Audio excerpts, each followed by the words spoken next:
তীব্র তাপপ্রবাহে জনজীবন বিপর্যস্ত। সকাল থেকেই প্রখর সূর্যালোকের উপস্থিতি গরমকে আরো বাড়িয়ে দিচ্ছে। পাল্লা দিয়ে বেড়েছে লোডশেডিং। নাটোরের কানাইখালী সাহারা প্লাজার সামনে থেকে জানিয়েছেন আমাদের প্রতিনিধি বোরহানউদ্দিন বনি।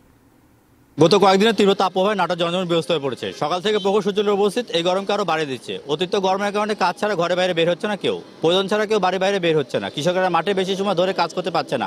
প্রচন্ড গরমের কারণে তারা মাঠে বেশিক্ষণ থাকতে পারছে না। প্রচন্ড গরমের কারণে রাস্তার লোকজন কম হয়, রিক্সা অটোরিক্সা চালকরা বেশ বিপদে রয়েছে। তাদের গাড়ি জমা দিতে হয়, যেখানে 300 থেকে 350 টাকা, সেখানে তারা 600 টাকা ভাড়া খাটতে পারছে না। ফলে তারা জমা দিলে পরিবার পরিজন নিয়ে কীভাবে চলবে তা নিয়ে দুশ্চিন্তা পড়ছে। সাধারণ মানুষ বলছে অতিরিক্ত গরম আর প্রখর রোদের কারণে ঘরে বাইরে বের হওয়া যাচ্ছে না। বাইরে বের হলে গায়ে গা ঘেমে যাচ্ছে। তারা বিভিন্ন শরবত, ডাবের পানি, ফলের জুস খেয়ে পিপাসা নিবারণ করছে। বাইরে বের হলে কিছু সময় পরেই ছায় দাঁড়িয়ে বিশ্রাম নিতে হচ্ছে। কোনো রকম কাজ ছাড়া শেষ করে বাড়ি ফিরে যাচ্ছেন সবাই। গরম থেকে বাঁচতে দিনে 3 থেকে 4 বার গোসল করছে, কিন্তু অল্প কিছু সময় পরে আবার ভীষণ গরম হচ্ছে। এই দুর্যোগপূর্ণ অবস্থায় যারা বাইরে বেরোচ্ছে তারা খুব কষ্ট পাচ্ছে। এই প্রচণ্ড গরমের কারণে রাজশাহী বিভাগের জেলাগুলোতে মাধ্যমিক, উচ্চ মাধ্যমিক ও মাদ্রাসা স্কুল বন্ধ আছে। এই প্রচণ্ড গরমের কারণে শিশু, বৃদ্ধ অসুস্থ হয়ে পড়ছে। নাটোর থেকে বোরহানউদ্দিন বনি।